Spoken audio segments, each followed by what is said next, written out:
Now, this is this big tech company that has basically tried all the forays into hardware. In fact, it's even hardware in a different sense. But let me give you two cases, right? So Amazon is the big guy, right? So Amazon has tried to do multiple forays into hardware. And the first casing example I'd say is Amazon trying to do Alexa.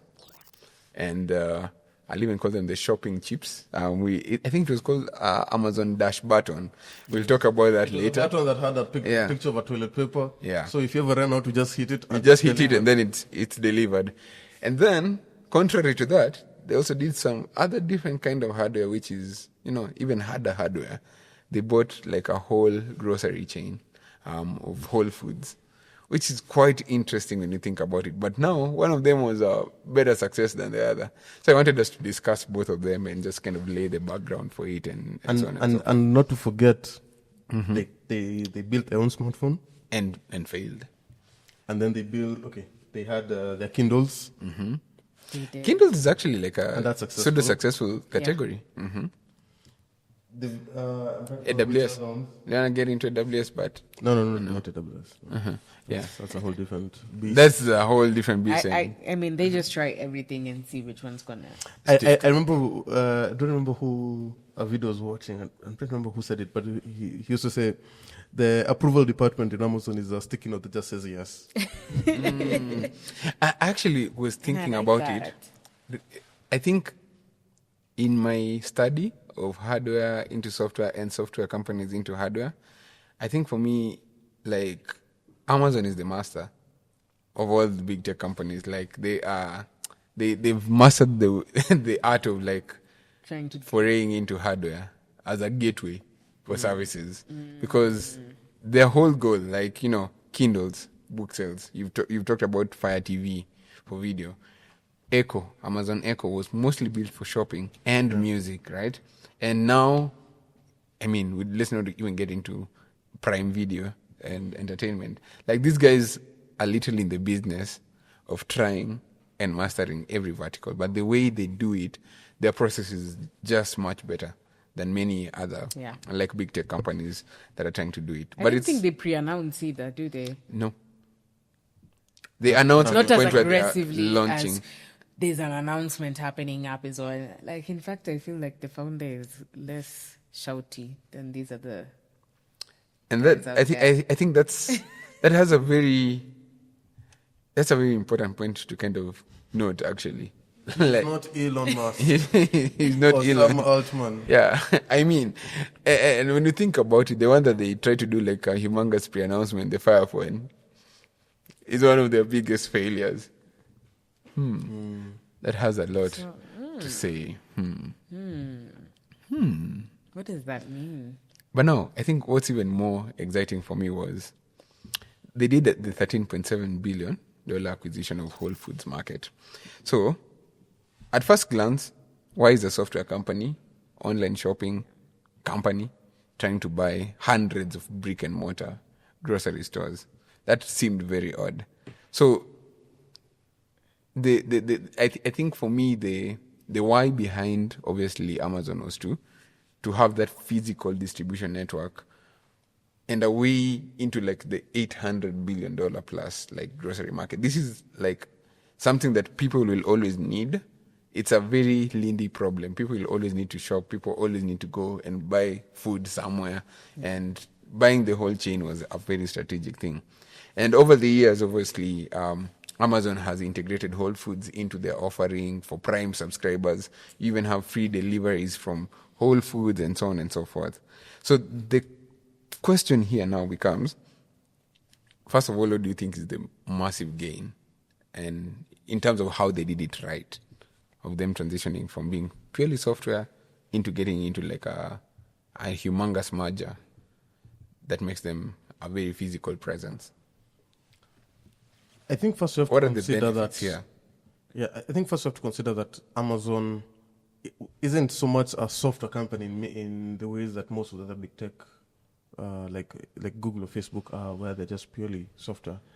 The software was a front for the actual business, which is logistics. Like if you think about it, their true business is their warehouses. So they've never really their had it. drivers. So we can't just look at it. It's okay. It will be disingenuous to just look at it as this is just a software company trying to get into like a brick and mortar kind of setup.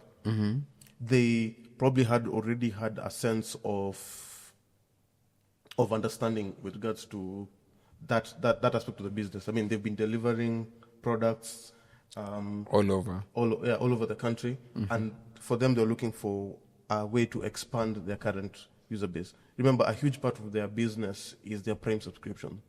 So the one question I try to answer is same-day delivery. What more value can I add to this person who's already paying for Prime? Is it music? Again, or is it the things that they need every day? Amazon Music, Amazon, the movies, they're all primarily to add value to Prime.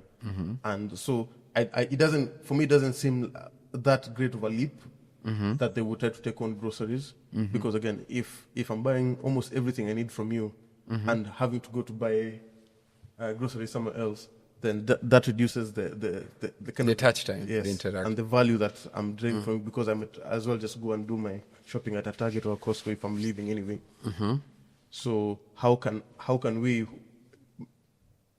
add that value that we're offering?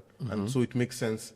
And I also wondered to myself, did they buy Whole Foods as a way of trying to think of the stores that they would build for the Amazon Go? Was it Amazon Go? Yeah, Amazon Go. They tried to do this whole where they're experiment. using AI. Yeah. I standing for Indians. But I'll never forget in 2019. Shout out to one of our main audiences too. Yeah. Yeah, but I'll never forget when we saw Amazon Go, like, man, this is blowing. Using cameras, you're looking which items, and then you go home, you receive, you'll receive your bill. And it's like, wow, this is amazing. And then recently, they shut down the program and they told everyone, hey, that AI we're talking about, just forget it. I think there's lessons to pick from, companies that are going to try and come up and try to integrate both hardware and software, is trying to have them at the back of your mind at the beginning of the product, because then now it becomes difficult if it's a software company to then get into hardware, as we've seen even from the examples. But as the use case of Amazon, as you've said, maybe the software was a front to get into hardware, but their leverage is now they can be able to double in both. So even if maybe you're getting into hardware, is there where you can start by thinking software, but your main mission is to create hardware systems that work, or everybody just stick to what they know? If you're a software company, try and find software solutions. If you're a hardware company, try and push, make that work before getting into software. So one company I've been constantly shocked about, like, basically just asking, like, if I was the CEO of this company, I'd probably try to do things more like the Amazon way. It's probably Netflix. And maybe just go with me in this crazy idea. When Netflix killed Blockbuster, it's because they arguably thought they had better distribution. But most movies first sell through, where do most movies, many Blockbuster movies, like, make their first killings? Is it on the box office? Yeah. In the theaters. Yeah. My thinking was, why is Netflix, with all their cloud, trying to scoop up as many IMAX theaters as possible? If Netflix owned IMAX, that's akin to Amazon doing the Whole Foods play. It's like Netflix putting a physical footprint, which is where, like, 80% of movie makers, earn their first returns. And now Netflix is now kind of breaking away from having the need to always just be like a big publisher, right? To also be the one who's doing the biggest amount of distribution first. So I don't know. Like, I feel like, shouldn't Netflix try to copy Amazon's playbook? Buy theaters.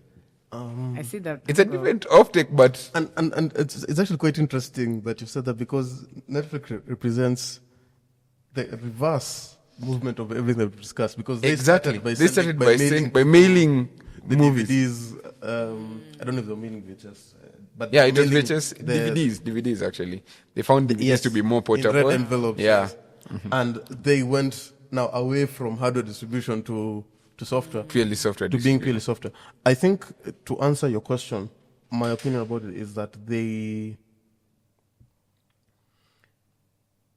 saw that the money that they were going to make, or the business model, Yes. a huge part of it revolved around owning the shows.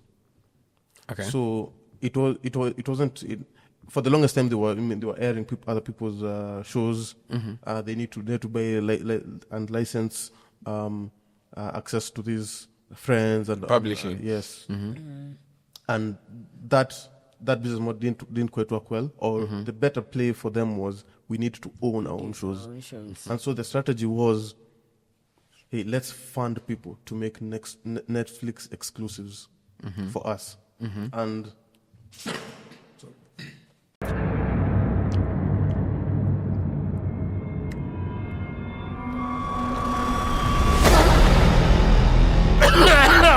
I'm dying.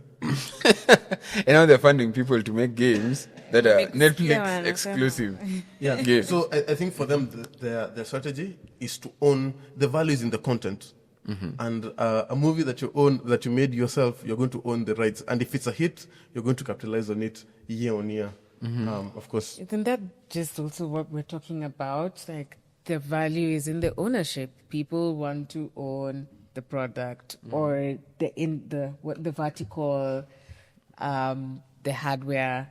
I think this is a matter of ownership and control, because as you've seen, software competition will come and take you. So I think it's a matter of ownership and how you're going to take that ownership at the end of the day. In the end, distribution is what matters, really.